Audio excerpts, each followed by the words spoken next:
Hello students, welcome back to my channel. आप सभी का मेरे चैनल में बहुत बहुत स्वागत है। आज हम पढ़ने वाले हैं बिजनेस ऑर्गेनाइजेशन का। ये हमारी अगली वीडियो है। इस वीडियो में हम समझेंगे व्यावसायिक संगठन होता क्या है, यानी बिजनेस ऑर्गेनाइजेशन होता क्या है, उसके उद्देश्य क्या है, ऑब्जेक्टिव्स क्या है, उसके फंक्शंस क्या है, उसके कैरेक्टरिस्टिक्स क्या है, सब के बारे में आज हम जानेंगे। सबसे पहले हम समझते हैं कि बिजनेस ऑर्गेनाइजेशन क्या है। इसकी एक मैंने छोटी सी डेफिनेशन यहाँ पर लिखी है। इस डेफिनेशन को समझते हैं कि डेफिनेशन कह क्या रही है। तो सबसे पहले जो डेफिनेशन कह रही है वो ये कह रही है कि व्यावसायिक संगठन का प्रमुख कार्य नियोजन, समन्वय, प्रेरणा प्रदान करना होता है। व्यावसायिक संगठन का प्रमुख कार्य नियोजन, प्लानिंग करना और प्रेरणा करना, मोटिव करना, लोगों को काम करने के प्रति उनको जागरूक करना होता है। देखो, व्यावसायिक संगठन को अगर हम सिंपल भाषा में समझें तो व्यावसायिक संगठन की एक सीधी सी डेफिनेशन निकल के आती है कि किसी भी उद्देश्य को पूरा करने के लिए किया गया संगठन व्यावसायिक संगठन आप कहलाता है।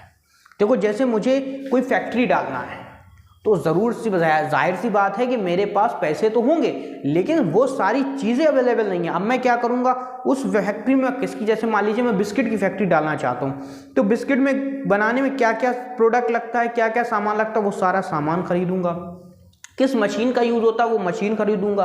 किस तरह के मजदूर लगते हैं बिस्किट की फैक्ट्री में, वो वाले मैं उन सभी मजदूर को हायर करूंगा। कौन कौन से एम्प्लॉय लगेंगे, कहाँ पर ऑफिस होगा, कहाँ पर फैक्ट्री होगा, इन सभी चीज़ों का करूँगा, एक संगठन करूँगा, इन सभी चीज़ों को इकट्ठा करूँगा। दैट इज बिजनेस का ऑर्गेनाइजेशन, दैट इज व्यावसायिक संगठन।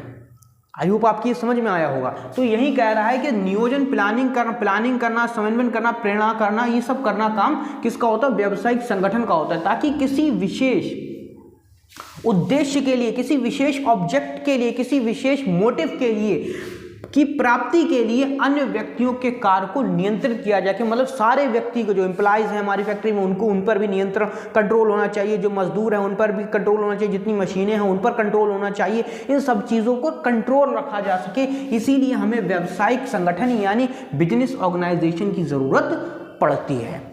अब बिजनेस ऑर्गेनाइजेशन को आपको समझ में आ गया होगा कि बिजनेस ऑर्गेनाइजेशन होता क्या है, कि किसी उद्देश्य को पूरा करने के लिए सभी वस्तुओं का संगठन करना ही बिजनेस ऑर्गेनाइजेशन कहलाता है, व्यावसायिक संगठन कहलाता है। तो व्यावसायिक संगठन में हमारा जो पहला टॉपिक जो आज हम पढ़ने वाले हैं वो है हमारा उद्देश्य, यानी बिजनेस ऑर्गेनाइजेशन के उद्देश्य क्या है, ऑब्जेक्ट्स क्या है। तो ऑब्जेक्ट्स में जो सबसे पहला ऑब्जेक्ट लिखा है वो है व्यवसायिक संबंधी ज्ञान। देखो, किसी भी चीज़ को शुरू करने से पहले, बिजनेस की नॉलेज, किसी बिजनेस को शुरू करने से पहले हमें उस बिजनेस के बारे में पता होना चाहिए, उस बिजनेस की नॉलेज होना चाहिए। अगर हमें उस बिजनेस की नॉलेज नहीं है तो हम वो व्यापार स्टार्ट नहीं कर सकते, वो बिजनेस स्टार्ट नहीं कर सकते। तो सबसे पहला कार्य होता, उद्देश्य होता है हमारा कि व्यवसाय संबंधी ज्ञान, जितना जो सा व्यवसाय हम करने जा रहे हैं उसके संबंधी जितना भी ज्ञान है वो ज्ञान हम प्राप्त करें।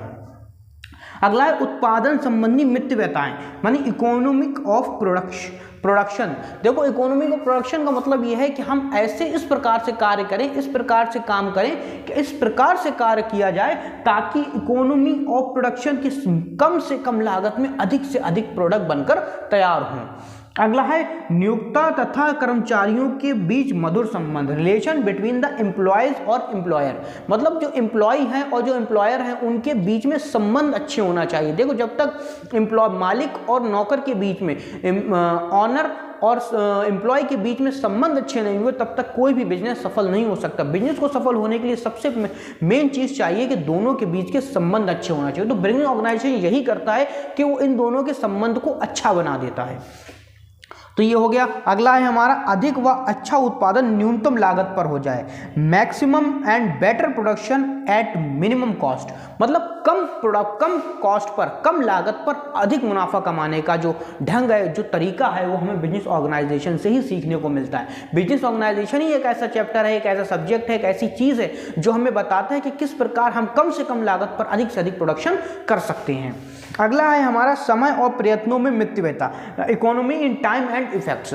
देखो, जब हम बिजनेस ऑर्गेनाइजेशन संगठन को बिजनेस में संगठन कर लेते हैं, मतलब हर व्यक्ति को उसका काम सौंप देते हैं और सबको एक संगठित, एक ग्रुप में रखकर खड़ा कर देते हैं, दैट मीन यहाँ पर हमारे टाइम की बचत होती है, या हमारी इकोनॉमी की यानी पैसों की बचत होती है, और हमारे कम कार्य में अधिक से अधिक प्रोडक्शन भी हो जाता है। तो यहाँ पर क्या है कि अगर हम व्यावसायिक संगठन के हिसाब से अपनी फैक्ट्री को, अपने बिजनेस को चला रहे हैं तो क्या होगा, टाइम भी कम लगेगा, इकोनॉमी भी यानी पैसा भी कम लगेगा और अच्छे से अच्छा प्रोडक्शन भी हो जाएगा। तो आई होप आप लोगों के उद्देश्य और व्यावसायिक संगठन समझ में आए होंगे। अगले जो 2 टॉपिक है मैं आपको अगली वीडियो में बताऊंगा। तो थैंक यू वेरी मच, मिलते हैं अगली वीडियो में। अगर वीडियो अच्छी लगी हो तो अपने दोस्तों के साथ जरूर शेयर करें और हमारे चैनल को सब्सक्राइब करके बेल आइकन पर क्लिक करें ताकि आने वाली आगे की वीडियो आपको मिल सके। थैंक यू वेरी मच, जय हिंद।